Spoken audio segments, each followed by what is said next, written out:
Hello, Laura Ward. Just opening up my body. And this again is going to balance patterns of freedom with more rigid structures, but playing back and forth between the balance of form and exercises that are form-based, and then exercises that are more freedom-based that are really arising from the inside of what feels good. Starting with form. This is my favorite way to start because it helps my hips and my back so much. So just side stretch from side to side. And then letting it curl down.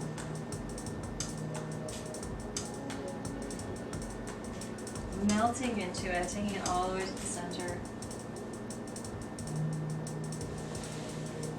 And then the other way. And then side stretch. And open. Other side. Oh, and I'm doing the same side. Other side of the legs, same side in the arms.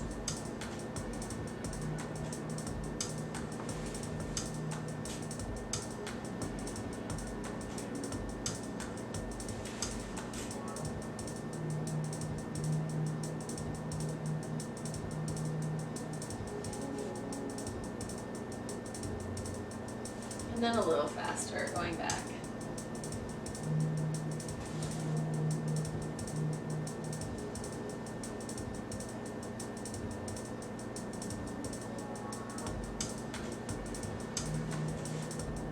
And then I'm coming onto all fours. I'm going to start with really simple circles with my chest and lungs. Letting my spine be free as I'm circling. And then changing the direction the other way. Letting my heart, my lungs, my ribs, my internal organs really mobilize around. And I'm letting my head and neck do whatever feels good within this pattern. I'm going to start to add to it, just letting one hand go up, stretching and opening, and then pushing down the bottom as I'm reaching up in the top. And I'm going to move my weight a little bit. So as the rest of my body shifts forward, backward, I can find more length in the stretch upwards. And the same thing on the other side. Side stretch, pushing down with the bottom arm, reaching up with the top arm. Little forward, backward movement. You can also try a little arching curl there.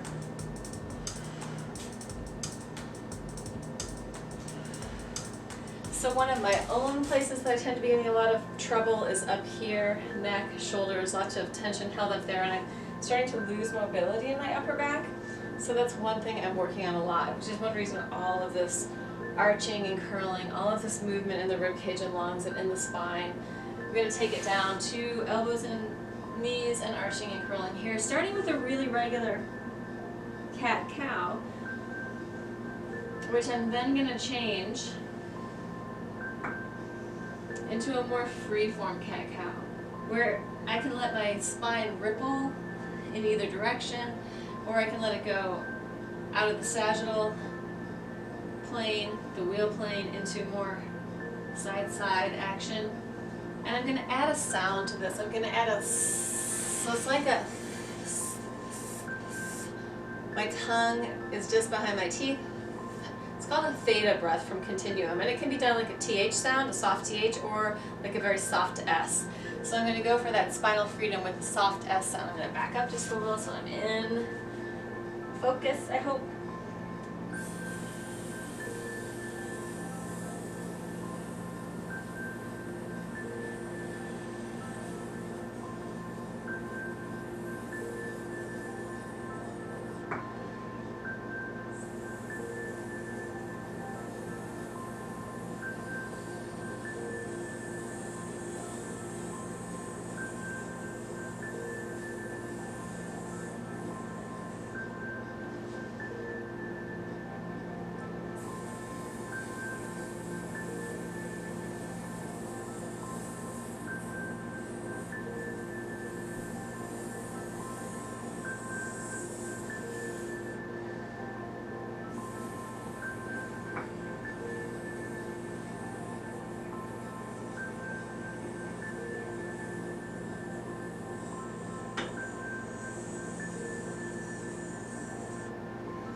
So if you need to do any regular breaths in that, just breathe regularly. If you can stick with the theta breath, it does regulate the breath and it helps establish a sense of midline in the body.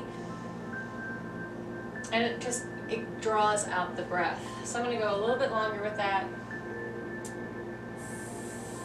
Working really ripply patterns through my back. Actually, I'm going to show you sideways, a little more sideways.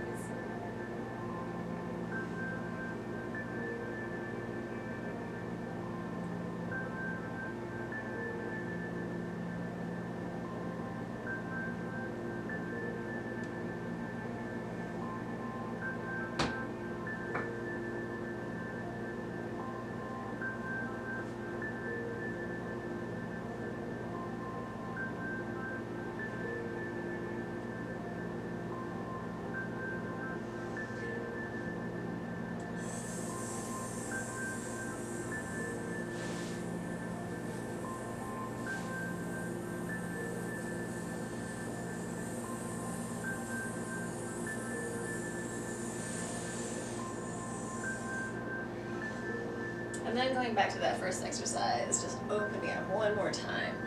Feeling the bottom, pushing the floor, and opening up on the top. And now that I'm up here, I'm going to spiral this hand a little bit.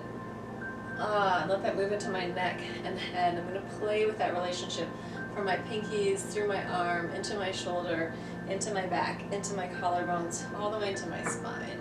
So I'm feeling that relationship. That really three-dimensional tissue in the body. Even the bones are very three-dimensional. There are no straight lines in the body. And then the other side, same thing. And again, playing with that spiral pattern and how it relates into my body.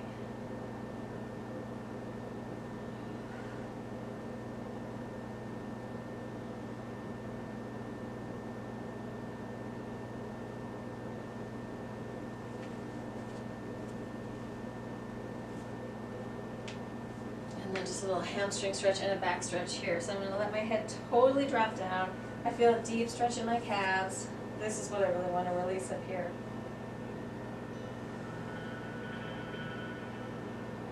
So each breath I'm trying to take it a little deeper.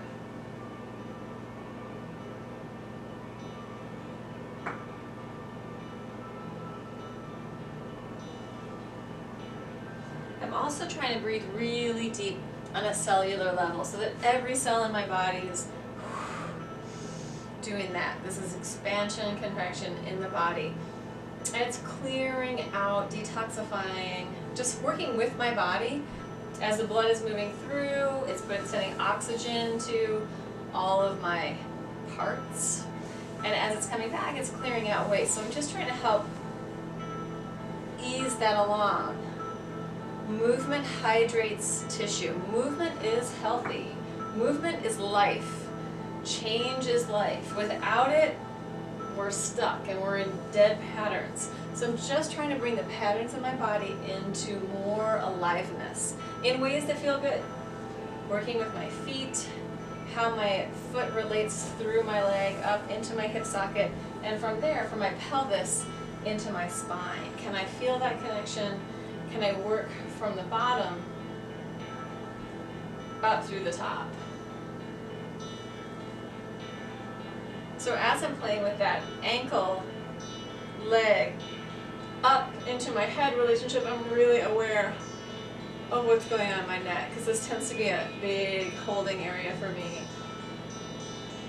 So I'm using my inside yawn sense to create a little bit more space in there. And you can hear it's almost like I'm lisping. I didn't always used to have that weird S, but I don't know, at some point it sort of has come along. Not really sure what that's about. But I feel like when I talk with a softer S, there maybe is more ease in my jaw. I don't know where it came from, but it's been years.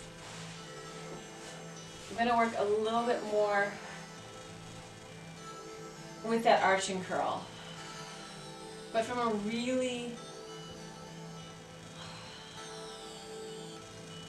present internal space. So I'm not going totally crazy, although this is actually a lot of movement. But I'm just feeling like that inner tube of the body from my head down through my pelvic floor, and imagining it kind of squishing up and opening out like a slinky inside my body.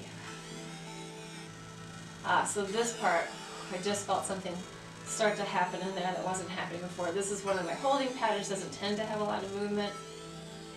So when I can really bring my breath into my lungs and into my ribs, into the front of my body,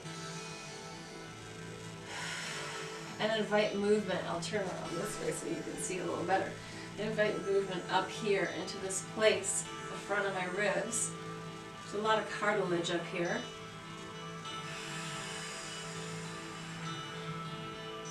So this is kind of like the cat-cow I was doing before, but now I'm letting it sequence to be laying on my back. So the gravitational pull is going to pull my blood more downward in my body, so I'm hydrating the back of the body, whereas before I was hydrating the front more. So that's one of the ways that gravity works with our body, and one of the reasons why inversions are so good is because it's going to bring the blood flow and the fluid in your body to different places. As you can see, it just opened up into something more mobile. Oh, it feels good. Big spiral. And an arch, chest and lungs opening up, feeling that relationship into my legs. Oh, my hamstrings feel tight.